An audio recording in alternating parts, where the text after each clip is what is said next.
men are not naturally more empathetic than women. I would never make that case, but we've been subject to however many decades of being forced to listen to the female perspective, to understand what they go through, to the point where if you're standing, with a group of men and women in a bar and you've got the woman talking about, here are some of the things that I'm really struggling with as a woman, the men will be silent and they'll nod and they'll listen. That's mostly what's going on. If you reverse that situation and you've got a man in a group of women saying, this is all the things that as a man I'm really struggling with, that affect me and my masculinity, he won't even get out one thing before the woman says, but women go through that too, and I find it obnoxious, I find it offensive, and I really think that women collectively should be very ashamed of themselves for this blind spot. Welcome to the Emily and Todd Podcast. Today we'll be discussing some controversial dating and relationship topics. With just under 250,000 followers on YouTube, joining us today is Alexander Grace. Alexander, thank you for being here. Thanks for being here, Alexander. Thank you so much. Really appreciate it. Thank you so much for having me, guys. Absolutely. You have a record of giving some really solid relationship and dating advice on YouTube. And I'm wondering what your perspective is in today's age with men and masculinity. I think it's a really difficult time for men to really know, what is the right way to act. Some of them are being told that they should be almost somewhat feminine in kind of diving into their emotions in order to improve their mental health. And then from the other end of the spectrum, they're being told, no, stick to being masculine. And it's more about accepting, that part of themselves and not being embarrassed over it. So what are your thoughts?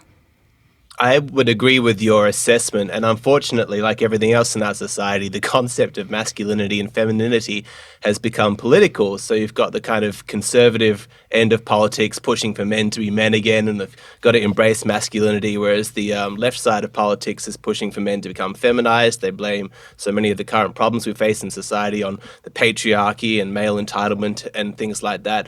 Obviously, if you guys are familiar with me and my channel, I'm going to take a reasonably middle ground approach and a little bit nuanced here. I absolutely agree that men are in crisis and there's a demonization of masculinity. It makes me sick to my stomach. I think it's the akin to attacking somebody's core identity, but for some reason it doesn't carry the same shame or stigma when you do that. So the way I think of it is the same way that I think of it with regards to dating. So if you're trying to woo a potential girl, you first need to demonstrate to her your masculinity. She might appreciate later on down the line, once you're committed, once you're married, once you have, children together, some of your more gentle, patient, nurturing, typically more feminine kind of qualities. But those aren't actually the qualities that stimulate her raw sexual attraction. That's not what her instincts have guided her to respond to. First, she needs to see your masculinity. She needs to see some confidence, some leadership, dare I say, even a little bit of cockiness for the first couple of months. And that's kind of what the flirtation game of dating is actually about. It's you demonstrating your masculinity, her demonstrating her femininity,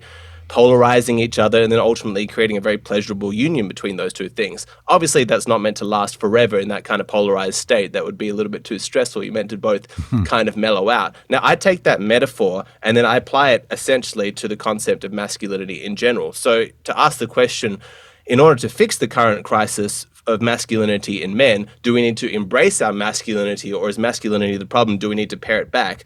I would say that obviously the first step as an absolute non-negotiable is that masculinity must be embraced. That's who you are as a man. You are masculine. Now, after that work is done, there's a very nuanced discussion to be had about the degree to which masculinity can be going too far. It can be suffocating even to the man experiencing it. My God, does any man really want to be masculine all the time? Does he never want to cry? Does he never want to just be comforted? Does he never want to discuss his feelings?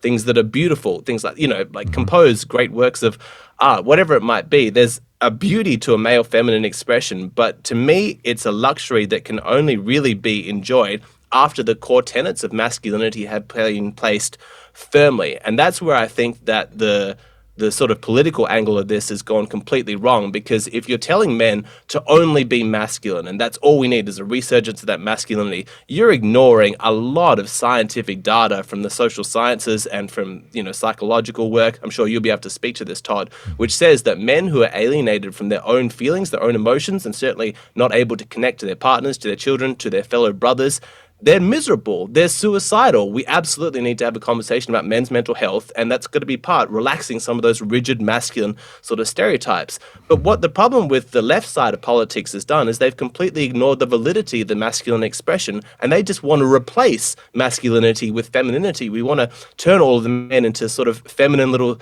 simp kind of guys, and that's not going to work, because without any kind of masculine expression, these men feel completely lost. And so it's got to be a matter of both. And this is the difference between looking at this from a political angle as opposed to a therapeutic angle. And from a therapeutic angle, the point isn't for one side to win, like tribalism, like you find in politics.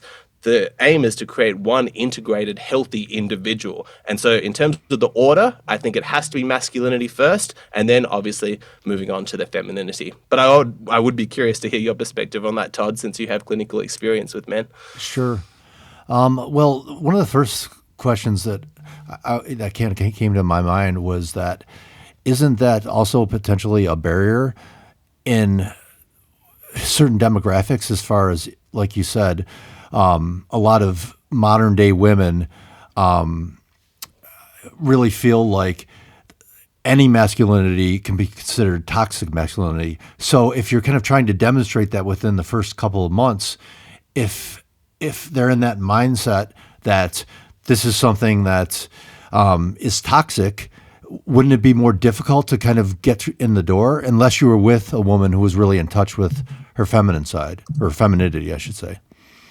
You often find some of the women who engage the most in like submissive sex play or BDSM, like their true core sexual desires are deeply feminine and submissive, are the same women who on the surface espouse radical feminist anti-patriarchy ideals, which I always find absolutely hilarious, not in a making fun of them kind of way, but just as a sort of as an enthusiast of biological reality, the fact that you really can't erase that part of women. So while I take your concern, I wouldn't, this might sound bad, but I wouldn't pay too much attention to what women are saying in this regard. Yeah. I know that women might claim like, oh, we don't want too much masculinity and we find it toxic and things like that. But the truth is that if you just ignore what women say for the moment and instead you focus on what their actions are, women are continuously sleeping with and pursuing men for romantic interests, the same type of men that they always have, men who display power, confidence, and masculinity. And so even if they espouse ideals that they find them toxic or obnoxious or whatever, their actions speak very differently. These are the men that women are attracted to. So I don't think that there's that much danger. Now, for any guys out there listening to this and thinking, no, that doesn't sound safe to me, I'm going to get accused of being a sexist or whatever, like I need to be my nice guy, I need to be a female ally, I can't be cocky or too masculine around women. All I'll say is try it. Just experiment. You may find that this is actually the key that unlocks your dating potential, because women, once you've seen it in your real life, how women actually respond to your masculinity, it kind of unlocks a new freedom in your mind. You go, oh, that was it. And if you don't have the courage to try it, then at least spend time with masculine men and watch how women interact with them. And once you actually see it enough times, you'll realize that you're not betraying women. You're not doing anything against women by embracing your masculinity. Even if it seems that way on the surface, actually what you're doing is being an ally of women by giving them what they want. Women want masculine men, but they want it to be a positive, healthy masculinity. And that's my problem with, I suppose, the demonization from the political side of masculinity, is they've lost all nuance. It's a baby with a bathwater situation. Because if there is such a thing as toxic masculinity, which I think there is, I think that's a legitimate label to place to some things, the cure is obviously not to just toss out all masculinity. It's to replace it with a healthier kind. Yeah, going back to talking about, women saying one thing versus really wanting another, I almost wonder if that's more like women feminists really that want to see the change in society, but then usually always on a personal individual basis. They are definitely asking for all of those masculine traits, right? They want the man to take the lead. They want him to be setting up the date. They want him to seem strong in her mind, and take that leadership role. But I do think that later on in the relationship is where many women then are asking for him to be vulnerable. And it's difficult, I think, for men to make that switch for a couple of reasons. I think for one, a lot of them have a history in the past of doing that and doing it with an unsafe person and then it being used against them down the road, right? That's what I hear all the time. And then secondly, I think that sometimes you could almost do it like too soon, right? And this is whether you're a man or a woman, like you want to make sure that you've actually developed a relationship, right? Like you're not going to just open up to a stranger right off the bat. Like it's natural. It's not. Yeah, you don't want to lead with your trauma. Right. It's not. It's not exactly. It's not like it's just a masculine thing. Like I guess that's what I don't clearly give into is like thinking that masculinity equals not being emotional, right? Like I think it's more of people need to do it at the right time in the right relationship. Yes. You know, and when you feel safe. Right. And so, yeah. And actually, Alexander, Emily and I were discussing this, and, you know, I told her that one of the things that I do, you know, and it was unconscious actually until we discussed it, is that, you know, after a certain time period within a relationship, I will tell them something that's very vulnerable about myself and see the reaction. Because it's one of those things where if they're very supportive and kind and they don't treat me any different after that, that's a green flag to keep moving forward, right? And but if they don't, then it's something where I'll either have a discussion about that or I'll honestly, you know, end the relationship. And that may sound harsh, but it's something that within, you know, and I agree with you, within the first couple months, you're opening up to them, and you don't feel supportive, are they going to support you a year down the line or 5 or 10? Right? 100%. Some women don't have that capacity, and it's better to know straight away. And so if she's been responding at a surface level to your cocky masculine frame, then it turns out that she was probably viewing you as a sort of short-term partner. You know, she liked your genetic quality, so she's happy to sleep with you, but she's not really got the capacity to go that much deeper. And unfortunately, that is quite common. I don't find that many people, women in particular, are capable of really understanding that men have their own perspectives. I have reasonably strict, I suppose, rigid ideas about what masculinity and what femininity are. So I imagine we're going to end up agreeing with each other on this, Emily, but just from my perspective, I push back a little bit on the idea that emotions are masculine. I don't think that's true. I think sort of logic and thoughts are masculine. I think emotions are feminine, but I push back on the idea that men can't have a femininity as well. I just don't call that emotional expression part of their masculinity. And so I think ultimately a high-quality man who's well-developed absolutely has a well-developed masculinity and femininity, and he knows the right time to display them. It's just, from my definition, I just think it complicates things when you start to call emotions a masculine thing. That's not what most people intuitively think of it. And I also like to take the opportunity to sort of destigmatize the idea of men can never be feminine. No, men absolutely should be feminine in the correct time and place. Yeah, absolutely. Yeah, I think it sounds like a difference of terms, right? Because Yes. like, I don't know, when people say emotions, you know, I think of the array, including anger, you know, which seems to be acceptable for men to display, versus like categorizing it as masculine versus feminine. But I can see if you're categorizing more emotions as feminine, that means like men still have that. It's just being in their feminine side. Is that what you're saying? I am saying that, and I also agree that anger is one of those emotions where men have a little bit of leeway, but not as much as it's commonly portrayed. Most of the men that I've spoken to are terrified to actually let loose the full force of their anger, particularly in the presence of a woman, because they've just been so deeply shamed. Like, you can never frighten a woman. So perhaps at like a sporting match to yell at the umpire or the referee, as you might call it in America, whatever, that might be appropriate. But for the most part, I haven't found that many men who are like, yeah, my woman in my relationship allows me full range to express my anger. No, mostly they feel deeply repressed. And I find it one of the most stinging pieces of irony in the modern age that women can collectively demonize men for their lack of emotional expression, as though there's some fault in men for not being more like women. Why can't you open up? Why aren't you more in touch with their emotions? Legitimately laying that problem of men's own mental health at their own feet. And it boils my blood because is there no understanding or capacity for empathy at all in the fact that men have grown up in a culture which has shamed all of their emotions out of them from the earliest age? Now, this is one of the points that I'd say is probably a victory for the left side of politics, in that we need to be making more room for male emotions when they're children. You know, we've got to get rid of this boys don't cry kind of attitude. But understand, we've had so much social, cultural, familial reinforcement of this men don't have emotions. And so then when you find some man who's 25 years old and he's struggling to really say what he feels to his partner, if she's like, God, this is pathetic, you know, why can't you just be more like a woman? As though that's some fault in him, it makes my head explode. I think you have no idea what he's dealing with. You have no idea the kind of struggles and personal demons and the vulnerabilities that he's risking, and even going a slide of the way there with you because of just how much strength the culture has come against him. So he has all these internal protections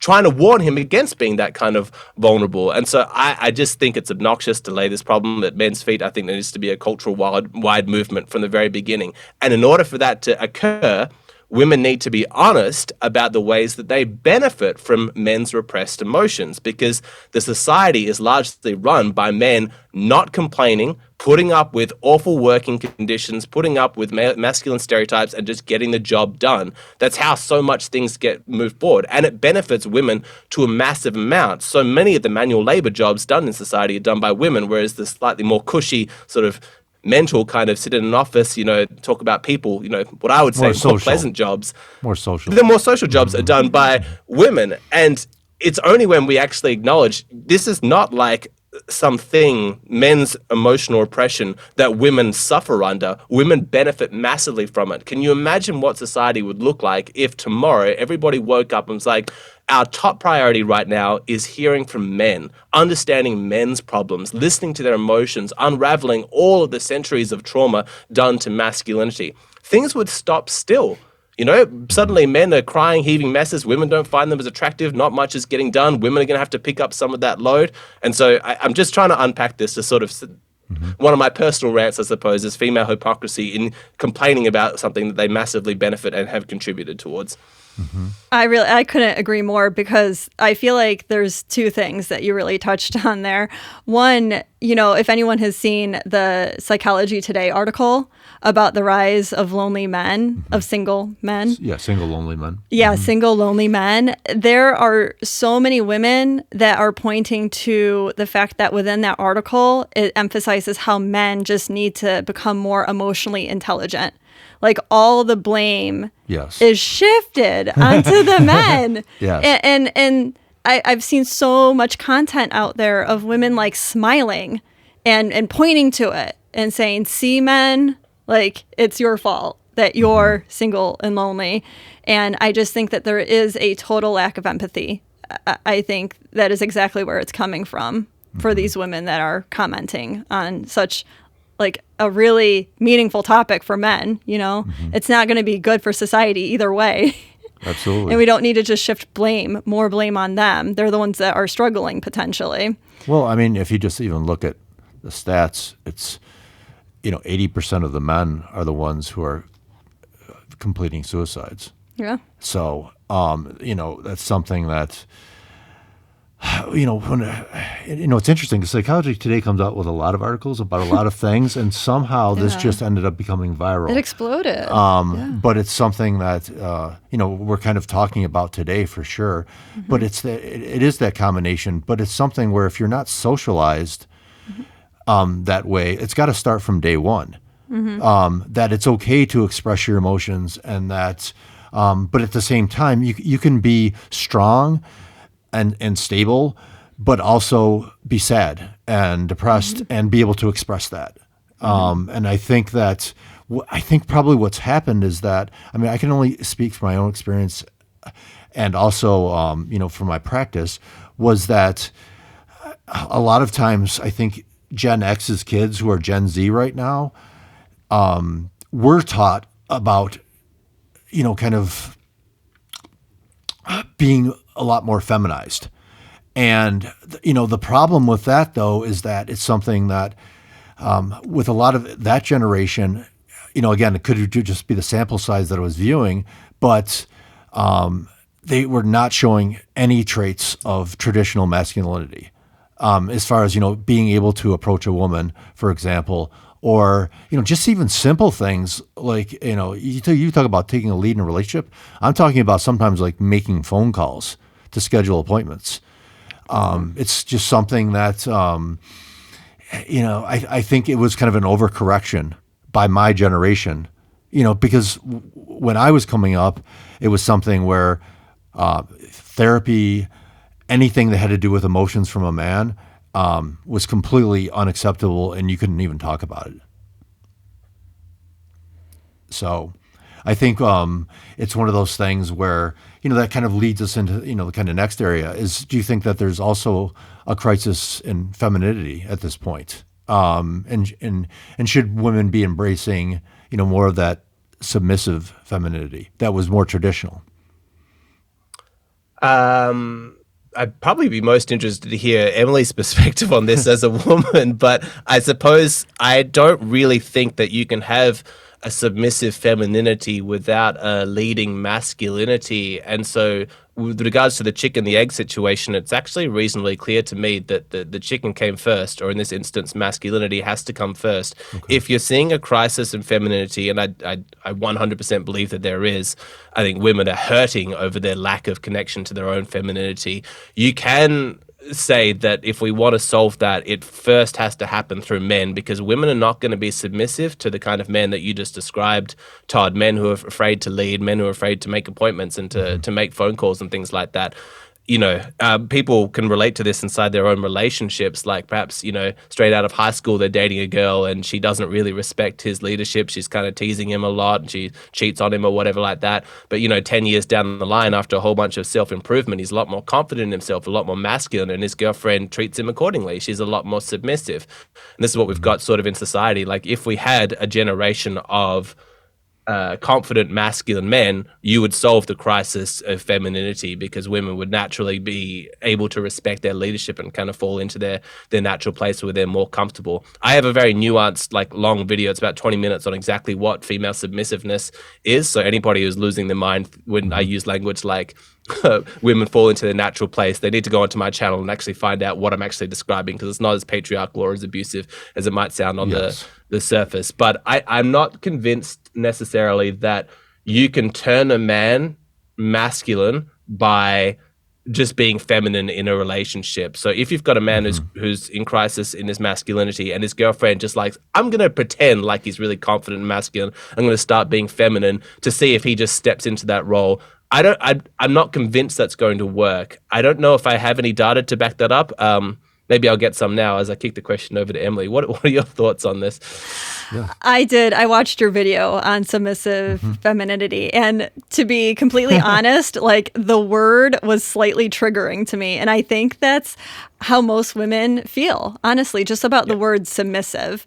But I watched the video in its entirety, and I get it. I get what you're saying with what it really means is women are being more soft, right? They're being more gentle.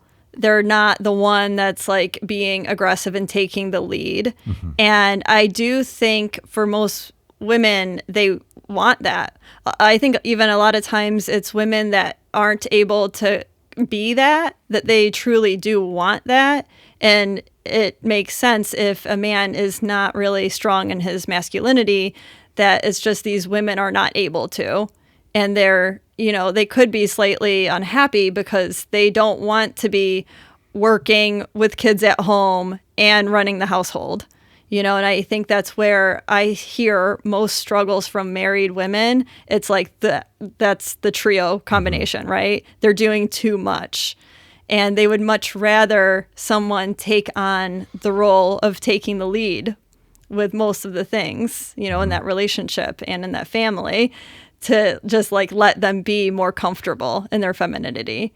So it's just, for me, it's the word that triggers me. And I don't think that it's something that every woman will be able to have, and maybe not every woman wants it, because there are like strong women in leadership roles that like I just think that maybe it was because of how they were raised.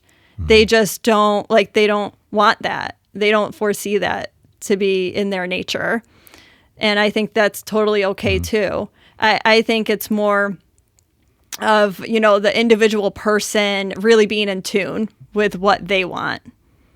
Now, Emily, I'd like to ask or add on as well, as far as saying, so if you had one of these women who, kind of had traditionally masculine traits and, was very, career oriented, for example, even, someone like yourself, although I think you're an outlier a little bit as far as your personality.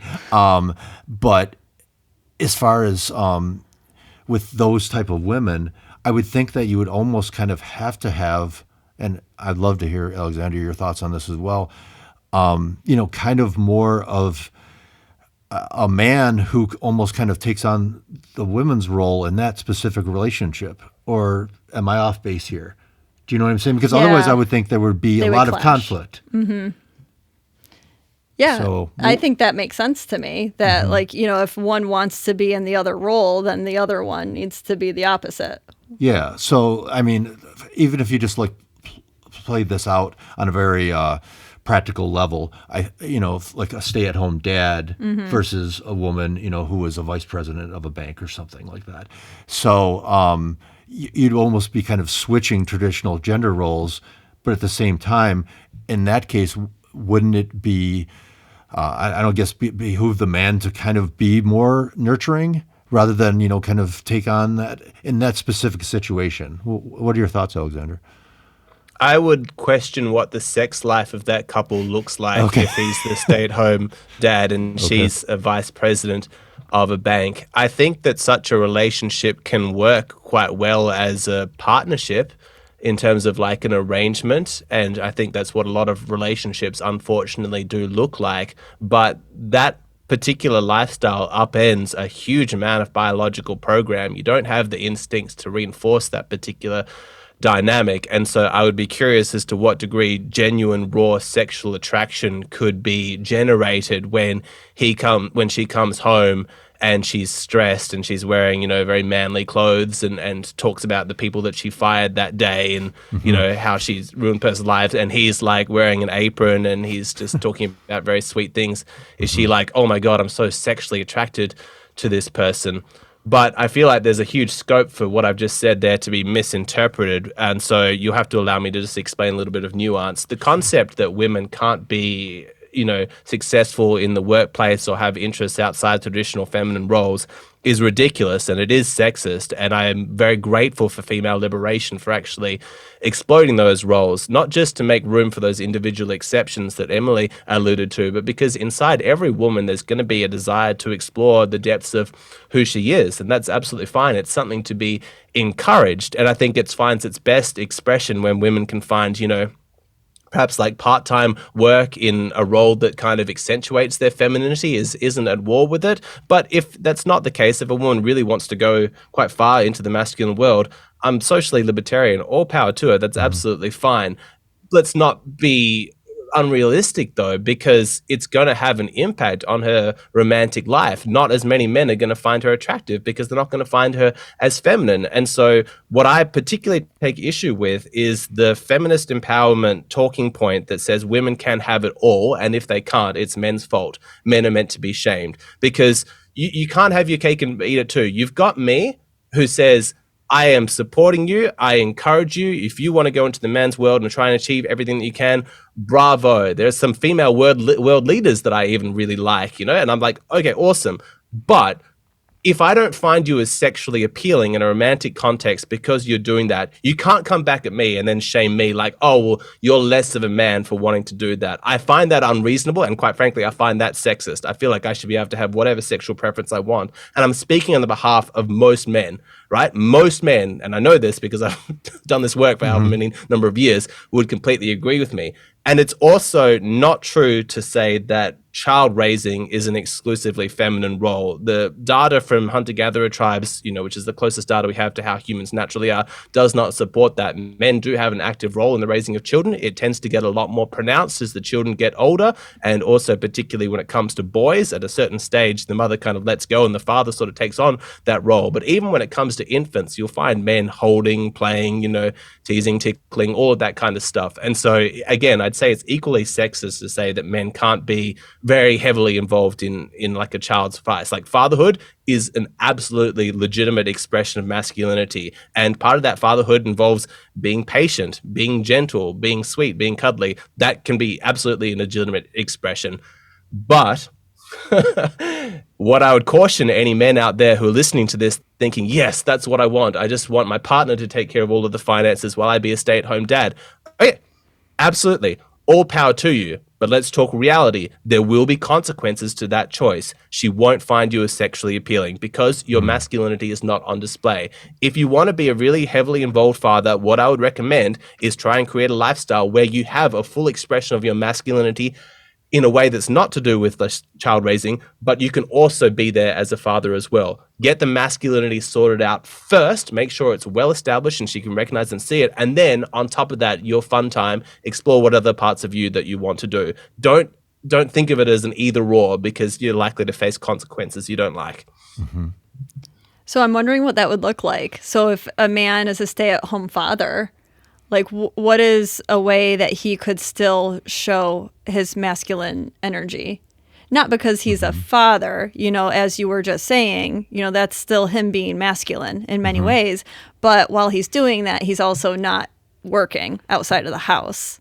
Yes. So one of the things that I thought of that I actually was going to give me a little pushback, Alexander, is that what I found when it comes to dominant and submissive sexual relationships, a lot of times, whether it's the male or female, because of the fact that they're making decisions all day, and they're kind of taking on that traditional masculine role, and I've met with a lot of men that have talked this way, is that when they're in the bedroom, they don't want to continue to do that. They want to kind of take on that more submissive role, and they get off on, because all day long and so I'm wondering why that wouldn't work with women as well, as far as saying, okay, I'm sick of making decisions. They can be submissive while he takes where control. he could say, okay, I know I took care of the kids all day, but let's get out the handcuffs, and you know what I'm saying? I think it's possible to do both. That's what you tend to find, and it sort of reinforces the point I made earlier that radical feminist women often tend to be the most submissive in the bedroom because they're looking for some kind of relief from that constant need to be masculine. But a lot of that will then depend on the partner that they've chosen, because in my earlier example, what kind of men are those hardcore radical feminist women choosing to be with? They're not tending to sexually reward ultra feminine men.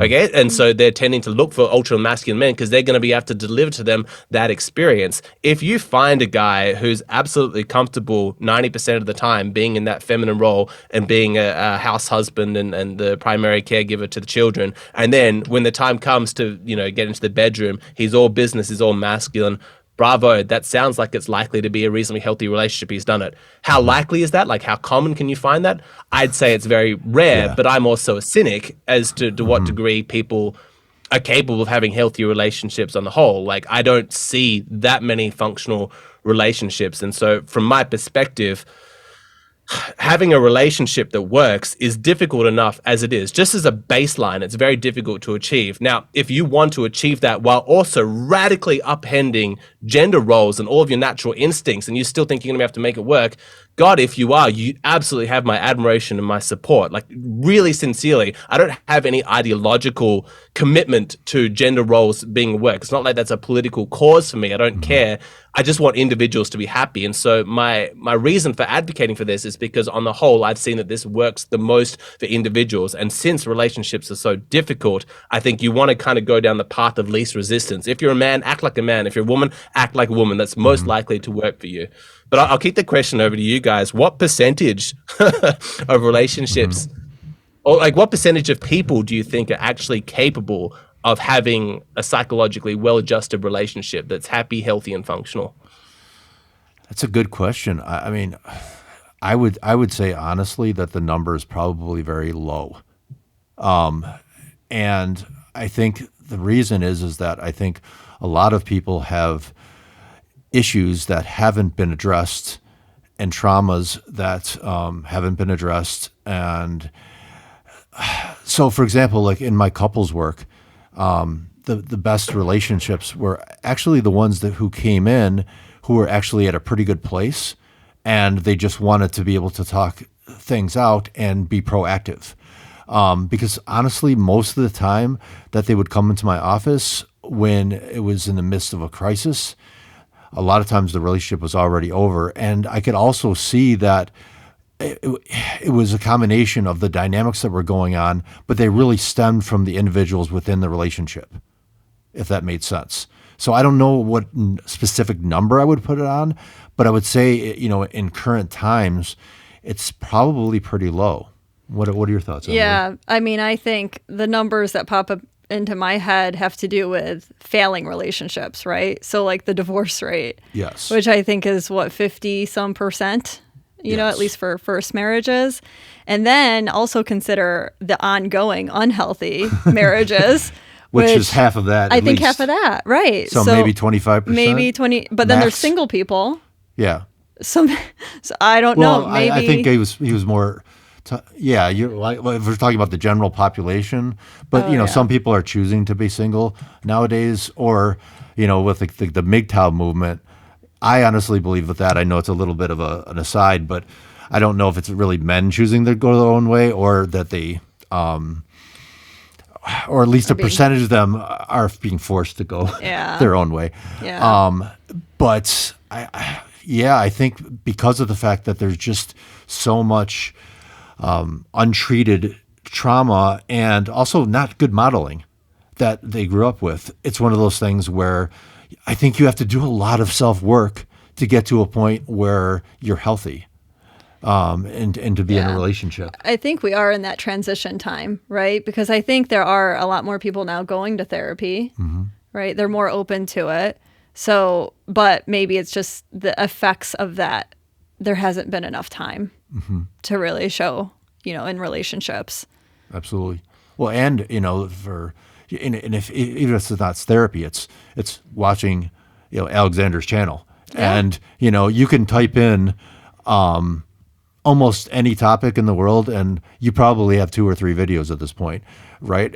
So it's something where, like, doing self-education through a platform like YouTube, I think can help people a lot as well. But I think in the current market, I think it's really low. What are your thoughts, Alexander? 5%. 5%. Wow, that low. Okay. Yeah. Oh, I mean, I think that's pretty generous. Okay. 5%, and then I'd say maybe 15% are good enough. And I'd say, but not all those 15% are in relationships yet, because you often find there are very well-adjusted individuals who have struggled finding like another well-adjusted individual. So, and just in terms of people who are sort of capable, and by good enough, I mean they'll generally be able to function well enough in the relationship that their children will come out reasonably happy. Like okay, enough to kind of kick the ball down the line to the next generation. They're not necessarily making things better. They're not necessarily making things worse. It's good enough to kind of keep going. In terms of the actual percentage of people who are making the species collectively better or like well-adjusted, very small, very small. It's why, it's why I'm able to have a career. It's why people will be watching your podcast. It's because this is really difficult. It's such a bizarre instance where you've got such a strong instinct inside human beings to couple up, to connect, to meet each other's emotional and sexual needs. And yet it's so difficult. And we've had such bad role models from our collective parents. And there's such bad information out there. Even now, there's a lot of information, as you alluded to, Todd. So much of it's terrible information that doesn't take into account. Like this is my general point, and why I have the channel that I do, is that if you're talking about relationship psychology and you're not talking about gender differences, then you have nothing of interest to say. Not really. if you haven't recognized how important the difference between men and women are, and you think you're in a place to give relationship advice, you're so delusional, because so much of the suffering that's caused in our relationships is a lack of understanding about the way that your partner is different to you. Now, perhaps if you just understand them and you take them as an individual, you might ascribe the differences between the girlfriend and the boyfriend just as, oh, that's their own unique personality. And you might generally kind of scrape on by. But guess what? So many of the differences that you're facing that's different between your girlfriend and you, every boyfriend in your country is experiencing the exact same thing with his girlfriend. And there's so much unnecessary suffering and fighting in couples based on a lack of understanding about how their partner is wired differently, because the difference between men and women is massive. It's massive. What she's looking for is different to what you're looking for. And so if you treat her in the relationship in the same way that you would like to be treated, you're going to fail miserably. But that's as far as this mental sophistication and psychological sophistication that most people go to. And even that's a reasonably high achievement, because some people are only thinking about their own needs. If you can at least think about your partner's needs and try and imagine yourself in their shoes, that's a good first step. But actually putting yourself in her shoes is not good enough. It's not going to work, because she's got a completely different wiring. And it's why channels like mine can be really popular, because it explains what was previously inexplicable from women. I have no idea why she does this. I have no idea why women respond to me this way. I have no idea what she's even sort of talking about. I have no frame of reference in my masculine mindset to make sense of what I'm seeing in terms of her behavior. Of course you don't. You're a man. She's a woman. So come to my channel, and in very logical terms, I will explain to you from a woman's perspective why she does what she does. And guess what? It just changes everything. I know that you've been onto this and you've been trying to date this way for a few years, Todd, so I'd be curious to get some personal anecdotes from you. But I feel like once you change your dating strategy to take into account the fact that she's a woman, not just a person, she's a woman and she has womanly needs, it unlocks all kinds of new possibilities. Is that what you found?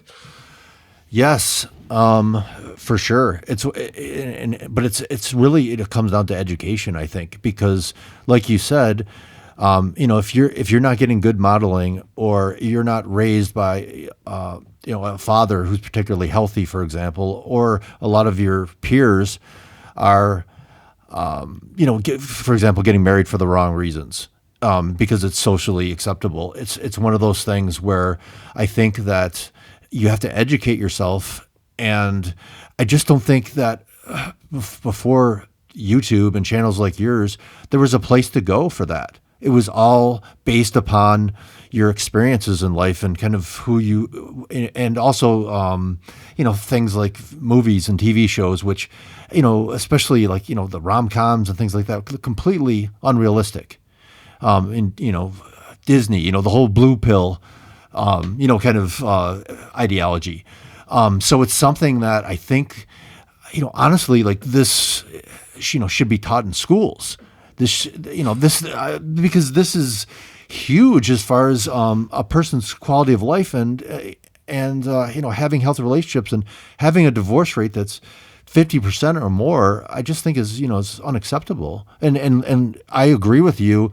Now that I'm thinking about it, it's one of those things where how many people do I really know that are healthy enough, to kind of be in these healthy relationships? I think they can be in relationships that sustain. But then, how happy are they within those relationships?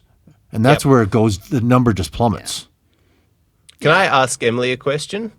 Sure. I'm curious, when I say something like women are fundamentally different to men, do you feel seen, visible, and respected? Here's good. This is a man who understands that I'm different. Or do you feel offended? Oh my God, stop placing me in some other kind of category. We're all the same. What's your response? No, I feel seen. I agree that there is a difference between men and women. I mean, all I have to point to is that I've created a TikTok channel with 2.3 million followers, and it's all about explaining how men think for the most part. But unfortunately, most followers are men, right?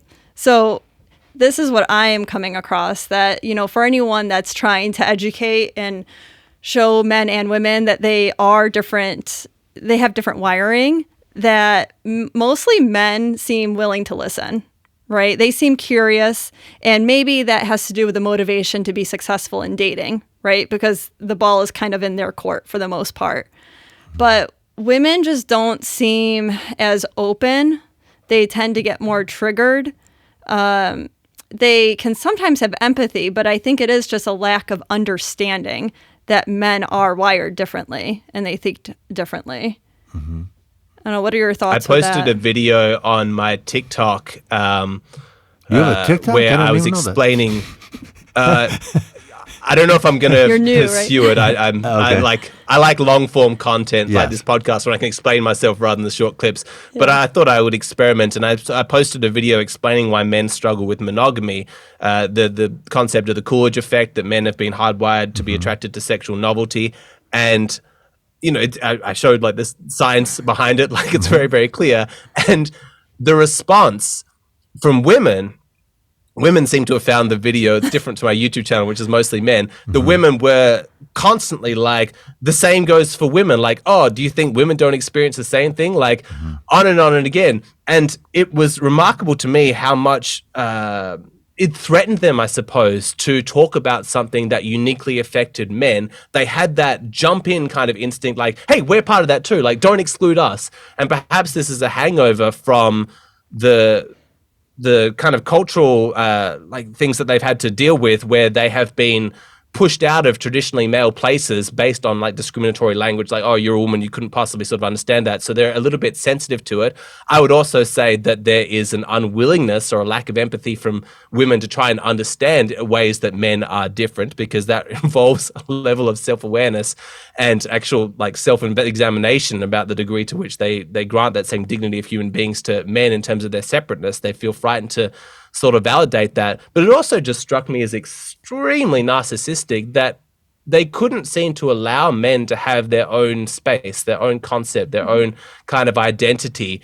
And like, socially speaking, men are not naturally more empathetic than women. I would never make that case, but we've been subject to however many decades of being forced to listen to the female perspective, to understand what they go through, to the point where if you're standing, with a group of men and women in a bar, and you've got the woman talking about, here are some of the things that I'm really struggling with as a woman, the men will be silent and they'll nod and they'll listen. That's mostly what's going on. If you reverse that situation and you've got a man in a group of women saying, this is all the things that as a man I'm really struggling with, that affect me and my masculinity, he won't even get out one thing before the woman says, but women go through that too, and I find it obnoxious, I find it offensive, and I really think that women collectively should be very ashamed of themselves for this blind spot. And I spend a lot of my time trying to get women to understand that. And it seems remarkable to me that even in a video on TikTok that I created about men's struggle with monogamy, you had women still putting up their hands saying, hey, we're like that too. We have that instinct to cheat as well. Even when it's not something particularly positive,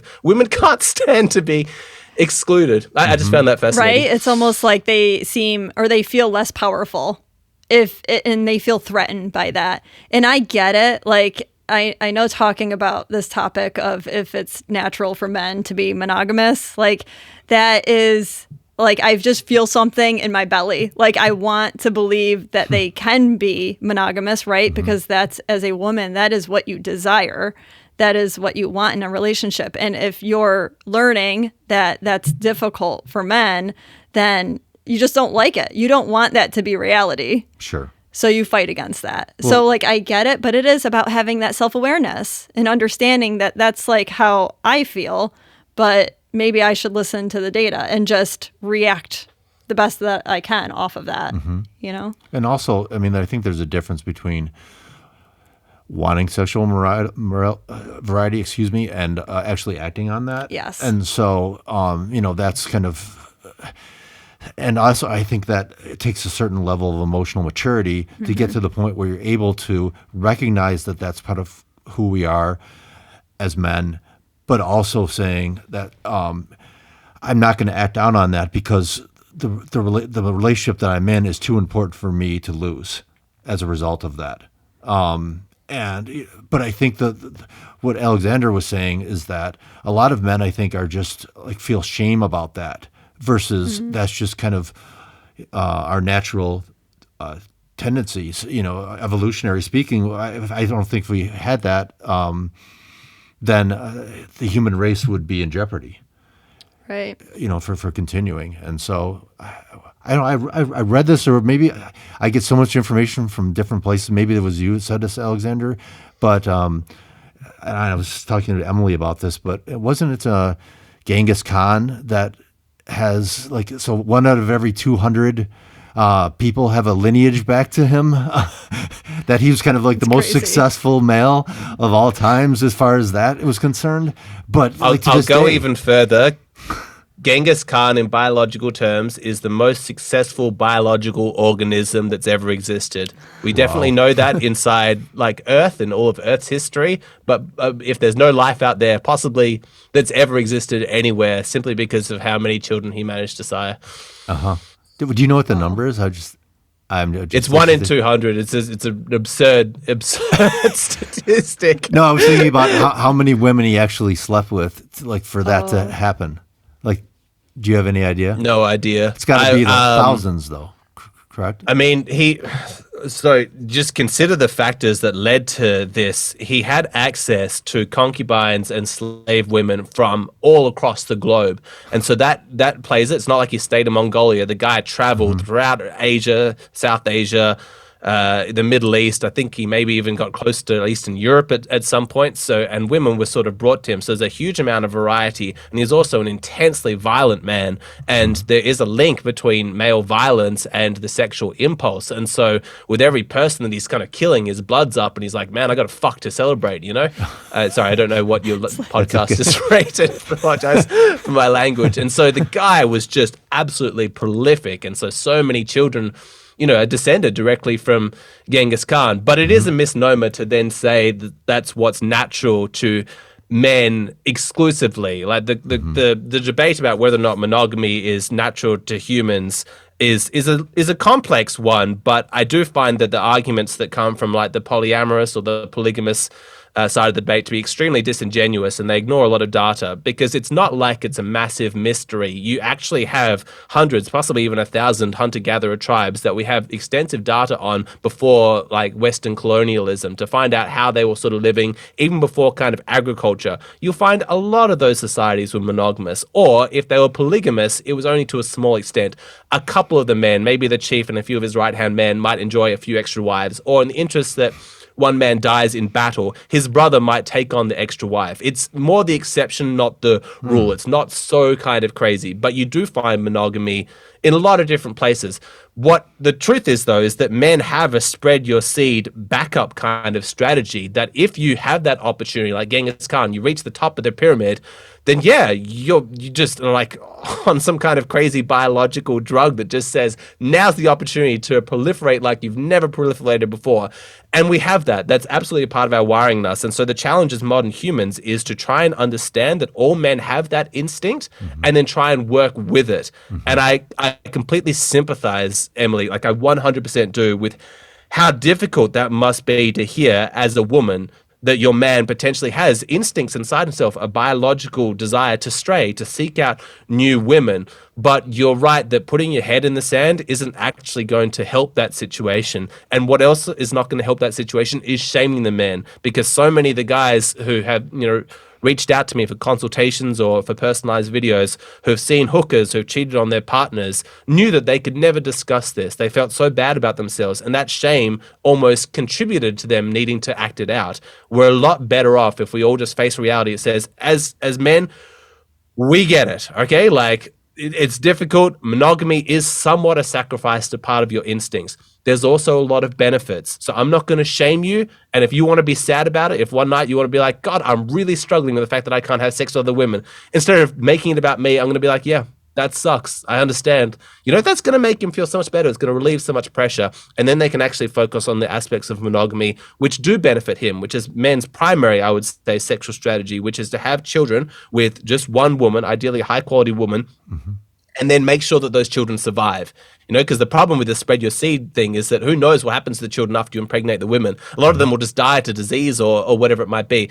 If you're a father, and you can actually ensure my child grows up healthy and strong and well adjusted, it's actually a really solid way of guaranteeing that your genes are going to find expression in the next generation. And there's a whole discussion to be made about serial monogamy, and there's quite a lot of interesting stuff there. But I don't think it's particularly relevant. For the most part, the discussion I wanted to say is that men who use the excuse men are not monogamous, that's not naturally wired, is a massive oversimplification. There's no nuance to it, and it ignores a whole bunch of data. So don't be fooled by anybody making that claim. Actually look into what the evolutionary psychologists have actually explored with regards to the data of early humans. I'm trying to imagine that conversation between a man and a woman saying, him saying, oh, it's really hard for me today to not like want another woman. Like, I think that I just think it would be unrealistic for a woman to accept that and be able to like really put herself in his shoes. Well, I think I hear what you're saying, and obviously you're a woman. So, but maybe I think it's really how you would speak about it. So for example, like I think one of the things that I think most women are ignorant about, and is just how much of a sex drive that men have versus women. I would say it's 10 times more, and so it's something. I don't want a specific number, but it's significantly more. And so that, coupled with the fact of wanting sexual variety, is that it can be almost painful to just think about being with one woman for the rest of your life. Like, guys joke about that with each other. Like, are you really going to do this, the one woman for the rest of your life type thing? And, but at the core of any joke, there's truth, right? And so it's one of those things where I think getting to the point of grieving that and saying that this is something that interests me, but at the same time, I'm going to try to be open about it, but at the same time say I'm not going to act on it because I've chosen you. And I think maybe the solution to it is not necessarily jumping to the conclusion that your feelings mean that you want to have intercourse with another woman, but maybe it's just the fact that you're feeling unsatisfied in your sexual relations. And that could definitely be a discussion that's brought up between you and her, and then diving into that. I've got to jump in because you're absolutely right. When men do want to have that conversation, it's most likely that they're using that as a scapegoat to remove the way from the actual problems inside a relationship. Most men who are being treated nicely by their partners and have a thriving sex life are not thinking about straying. However, that doesn't mean that the instinct is gone forever. You won't necessarily ever remove that instinct. What you'll do is kind of suffocate it to the point where it doesn't really cause that many issues anymore. But Emily, with your permission, I'd like to challenge you a little bit on something that you said. Can I go for that? Okay. Yeah. Because it's difficult because I very much recognize you as an ally in this space, and I so appreciate the empathy that you do show for men. But if I may, the comment that you just made earlier, like, I have such a difficult time imagining a woman being okay with having that conversation, I think is such a perfect demonstration of female privilege that you can have that perspective, because our society has taken the feminine values and then assigned them as though these are the objective values. So ideally, like, the whole social mores and morality of our society aligns with what women want. And so if a man says, I crave sexual variety, there's that sense of, from a woman's perspective, he's differing from the norm. He's betraying what's to be expected. And that's offensive to me. And I have the right to be offended. But the only reason that you feel that way is because of the way that culture is currently set up, which is in alignment with what you guys want. If we're actually to take a very rational, balanced perspective of this, why shouldn't the man's sexual strategy have equal validity? Why should that be a difficult conversation for a woman to have to listen to, other than the fact that you've gotten away with being able to not have to listen to it from men for so long, and you've been able to shame men anytime they've been able to express that? And it's one of the things that I'm trying to encourage high-quality women to understand, is those areas where they do have that privilege, and actually to make that effort. Because if a woman says, I could never listen to a man actually speak about how difficult, monogamy is, I would try and flip that situation and say, imagine a man who said the exact same thing to a woman. Like, anytime, he was sleeping with other women, like all the time, he had a different girl every weekend. If she said, I'd like to have a conversation about how difficult it is for me, the fact that you sleep with other women, if he's like, oh, I don't have that conversation. Do you see? Do you kind of get the point that I'm making? It's because of the current position that you're in that you're able to view that as Yeah, I do see the point that you're making, and I think it's a solid point. I think that goes to the deeper level of society, right, and culture, and what is acceptable, as you were saying. And that's tough. You're talking about really changing people on an individual basis within the same culture, which that would go against the culture that they're living in. So yes. I think that has difficulties in itself. But I get what you're saying. You make a really solid point. And yes, something I you do. probably didn't even think about. No, I didn't. Right? And it does make sense that like a lot of women's ideals for relationships are what culture, follows right now in today's age. But is that a bad thing? I obviously it gives us the privilege, right? But it gives us the structure of a family unit, which is monogamous. So, and thank you, because I'm going to take your question as the opportunity to clarify. So my perspective and my goal is not to necessarily change the way that things are, because there are benefits to men. But at the moment, any deviation from an individual man from the culturally accepted norms of relationships is dealt with by shame. That there's something wrong with you. You're bad, you're toxic, you're immature. The insults come at us, and there's that pressure to conform. That's what I want to change. The degree to which the actual arrangements change is probably a more nuanced debate to happen another time. At the very least, can we just allow men to express, hey, the way everything's currently set up doesn't actually align with me and my needs perfectly. Can we just be understanding about that? Can we not respond to that with shaming him instantly? And maybe that's enough. I don't know. Like maybe if men can collectively feel like it's okay to be men, it's okay that we're wired the way that we're wired, that will be enough, and that's all we necessarily need. We need to fulfill that experiment before we need to jump to anything else. Yeah. I would even piggyback on that and say that even in individual sessions, men wouldn't be comfortable in expressing that to me, that they have these desires. Do you know what I mean? Because I think it's been drilled so much that if you do, then there's something wrong with you. Versus, do you know what I mean? And so it's something that if you can't do that in a space that's safe, how are you going to do that with a woman at this point in time? And I totally agree that they should never be shamed. I mean, especially publicly shamed. And I do think that people do that on social media, where they publicly shame their husband and they think that relationship is going to be ongoing and unaffected, like as if it's going to help him snap out of it. Like, and that blows my mind. Who needs couples therapy when you've got TikTok? Right. It's vicious. Yeah.